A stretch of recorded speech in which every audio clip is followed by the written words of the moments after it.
नमस्कार, मी प्रियंका लाठी. बातमीपत्रामध्ये आपल्या सर्वांचं स्वागत. वेगवान बातम्यांचा आढावा घेऊयात. पाहूयात दुपारच्या 100 बातम्या. बीडमध्ये आज ओबीसी महाएल्गार मेळाव्याचं आयोजन करण्यात आलंय. मराठा समाजासाठीचा 2 सप्टेंबरचा शासन निर्णय रद्द करण्याच्या मागणीसाठी या मेळाव्याचं आयोजन करण्यात आलंय. मंत्री छगन भुजबळ आणि धनंजय मुंडे देखील या मेळाव्यामध्ये सहभागी होणार आहेत.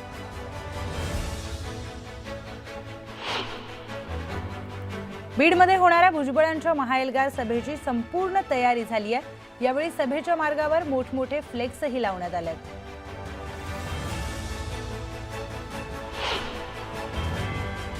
बीडमध्ये 1994च्या ओबीसी आरक्षणाच्या जीआरची होळी करण्यात आली.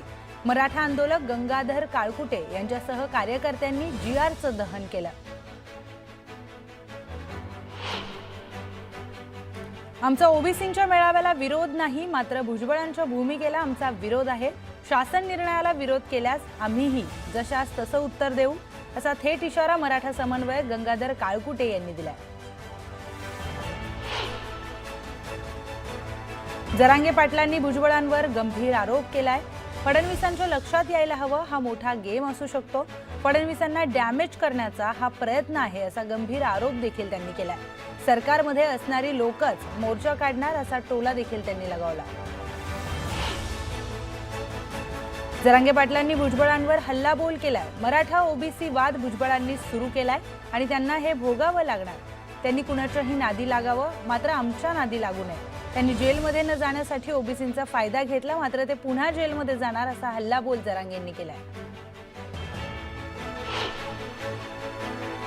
छत्रपती संभाजीनगरमध्ये राधाकृष्ण विखे पाटलांना मराठा समाजातील काही कार्यकर्त्यांनी घेराव घातला.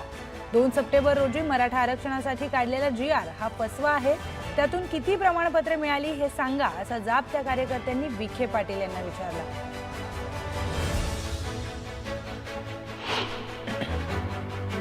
मंत्री विखे पाटील यांना भेटण्यासाठी मराठा संघटना आल्याने पोलिसांकडून बंदोबस्त तैनात करण्यात आलाय. पूर्ण चौकशी केल्यानंतर कार्यकर्त्यांना हॉटेलमध्ये प्रवेश देण्यात आला.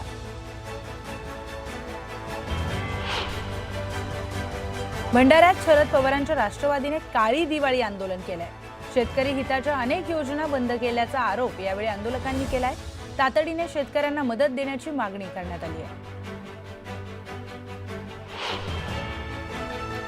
सांगलीमध्ये पूरग्रस्तांच्या मागण्यांसाठी शरद पवारांच्या राष्ट्रवादीनं काळी दिवाळी आंदोलन केलं.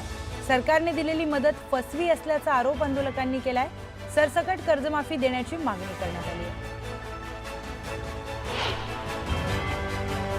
धुळे जिल्हाधिकारी कार्यालयाबाहेर शरद पवारांच्या राष्ट्रवादीने आंदोलन केलंय.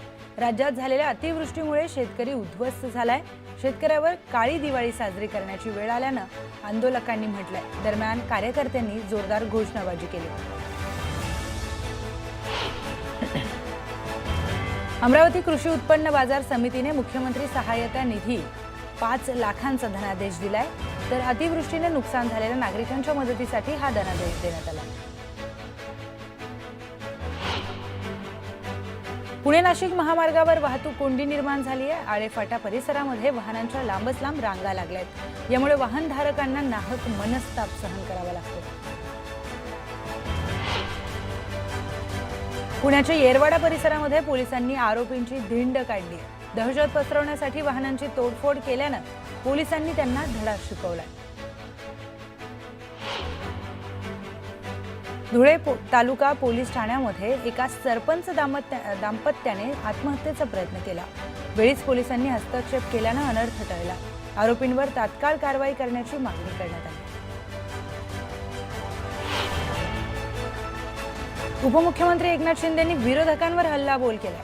मी दरेगावात आलो की अनेकांची पोटदुखी होते, त्यांच्यासाठी बाळासाहेब ठाकरे मोफत दवाखाना सुरू केला, असा टोला देखील लगावला.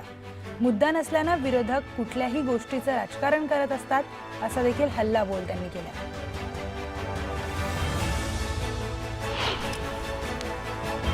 सरकारकडून शेतकऱ्यांची फसवणूक सुरू असून शेतकऱ्यांना न्याय मिळवून दिल्याशिवाय राहणार नाही, असं उद्धव ठाकरे म्हणाले. शेतकऱ्यांच्या विश्वासाला तडा जाऊ देणार नाही. दिवाळीनंतर मराठवाड्याचा दौरा करणार, असं देखील उद्धव ठाकरे यांनी सांगितलं. गुलाबराव पाटलांनी संजय राऊतांचा चांगलाच समाचार घेतलाय। संजय राऊत म्हणजे फुसकी टिकली आहे असा खोचक टोला त्यांनी लगावलाय। आमचे सर्वच उमेदवार तयार आहेत, मात्र त्यातील काही वाजणार की नाही याची शंका आहे, म्हणून जास्तीत जास्त बारूद भरणार आणि विरोधकांवर बॉम्ब टाकणार असा हल्लाबोलही त्यांनी केलाय। काँग्रेसचे माजी आमदार मुझफ्फर हुसेन यांनी भाजपच्या माजी महापौर डिंपल मेहता यांच्यावर डबल वोटिंग केल्याचा आरोप केलाय। या आरोपाला भाजपचे आमदार नरेंद्र मेहता यांनी उत्तर दिलंय। डबल वोटिंग झालं असेल तर पुरावा द्या असं मेहता म्हणाले। मतदार याद्यांमध्ये अनेक मृतांची नावं आहेत, तर अनेक नावे डबल आली आहेत असा आरोप खासदार अमर काळे यांनी केला। यादीतील घोळ दुरुस्त करा आणि त्यानंतरच निवडणुका घ्या असं अमर काळे म्हणाले। दिवाळीला केवळ 2 दिवस उरले असताना अजूनही शेतकऱ्यांच्या खात्यात पैसे आले नसल्याने शेतकऱ्यांनी दिवाळी करायची की नाही असा संतप्त सवाल म्हाड्याचे शरद पवार गटाचे आमदार अभिजित पाटील यांनी विचारला। पूरग्रस्त शेतकऱ्यांसाठी सरकारची 32,000 कोटींची घोषणा हवेतच आहे का असा सवाल देखील आमदार अभिजित पाटील यांनी उपस्थित केला। सांगलीच्या टाकळी येथील धक्कादायक प्रकार समोर आलाय। भर रस्त्यात चांदणीच्या आकाराची आकृती काढत त्यामध्ये लिंबू कुंकू टाकत लिंबाला टाचण्या टोचून भर रस्त्यात टाकण्यात आलाय। यावेळी गावातील एका तरुणानं ते लिंबू कापून त्याचं सरबत बनवलं आणि हा अंधश्रद्धेचा प्रकार मोडून काढला। शेतकऱ्यांच्या फसवणुकीचा निषेध व्यक्त करण्यासाठी पुण्यात काळी दिवाळी आंदोलन करण्यात आलं। सरकारने स्वतः निवडणुकीच्या प्रचारात सरसकट कर्जमाफी करण्याची घोषणा केली, त्यानंतर शेतकऱ्यांची मते घेऊन सत्तेत आलेल्या सरकारने प्रत्यक्षात मात्र शेतकऱ्यांच्या तोंडाला पाने पुसले असा आरोप करण्यात आलाय।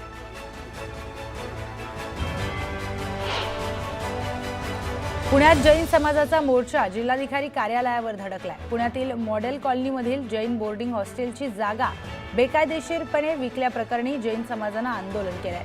हजारोंच्या संख्येनं जैन बांधव मोर्चात सहभागी होते। पुण्यातील शिवाजीनगर एसटी स्थानकात प्रवाशांनी गोंधळ घातला। रिझर्वेशन करूनही बस न मिळाल्याने प्रवासी संतप्त झाले। ऐन दिवाळीत गावी जाण्यासाठी निघालेल्या प्रवाशांची तारांबळ उडाली।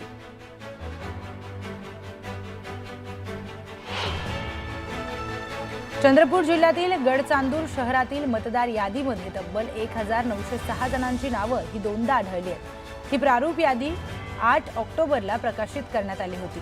या बाबतीत गोंधळ असल्याचं स्पष्ट झाल्यानंतर प्रशासनाकडे तक्रार नोंदवण्यात आली आहे। कोल्हापूरच्या स्वागत कमानीचा धोकादायक भाग उतरवण्यात आला असून कमान 2 दिवसात उतरणार आहे। आमदार राजेश क्षीरसागर यांनी या कमानीची पाहणी केली, त्यानंतर महापालिका प्रशासन खडबडून जागं झालंय।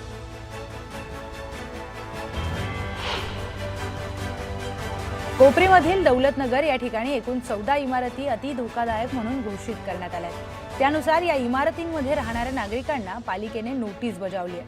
नोटीस बजावत त्यांना घर खाली करण्याचे आदेश दिलेत। या नोटीसला समर्थन करणाऱ्या नागरिकांनी फटाके फोडत जल्लोष साजरा केला।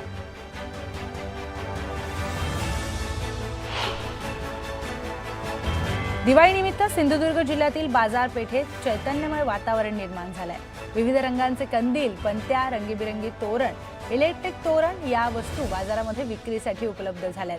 दिवाळीच्या खरेदीसाठी बाजारात मोठी गर्दी पाहायला मिळते।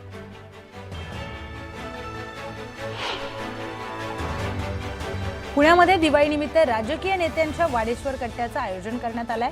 सर्वपक्षीय नेत्यांनी एकमेकांना लाडू भरवत एकत्र येत आनंद साजरा केला।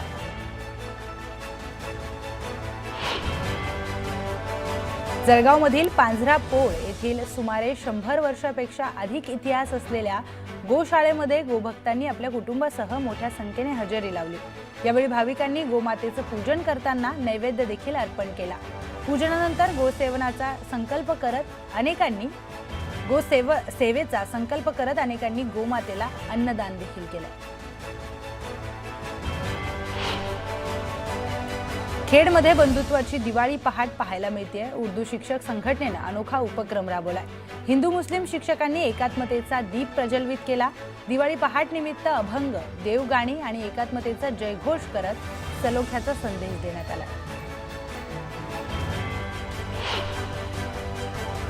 शिवाजी कर्डिले यांच्या निधनाची बातमी अत्यंत धक्कादायक आहे. ग्रामीण शहाणपण असलेल्या लोकप्रतिनिधी जाण्याचं अत्यंत दुःख झालंय असं म्हणत बाळासाहेब थोरातांनी शिवाजीराव कर्डिलेंना श्रद्धांजली अर्पण केली. दिवाळीनिमित्त उद्यापासून 8 दिवस लासलगाव, मनमाडसह नाशिक जिल्ह्यातील बहुतांश बाजार समित्या बंद राहणार आहेत. 18 ऑक्टोबरपासून 26 ऑक्टोबरपर्यंत बाजारपेठ बंद राहणार असल्यानं शेतकऱ्यांची मात्र मोठी गैरसोय होणार आहे.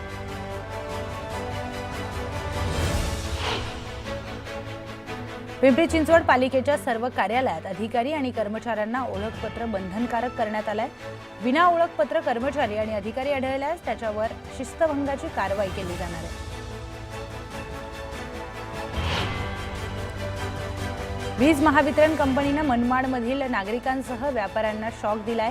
ऐन सणासुदीच्या काळात तासनतास वीज पुरवठा खंडित असल्यानं बाजारपेठेत अंधाराचं साम्राज्य पसरलंय.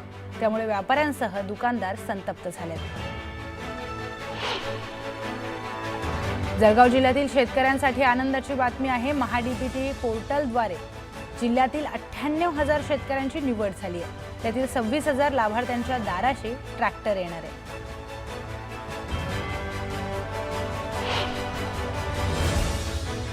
आणखी काही वेगवान स्वरूपातल्या घडामोडी आपल्याला पाहिजेत, पण तुर्तास एक छोटासा ब्रेक.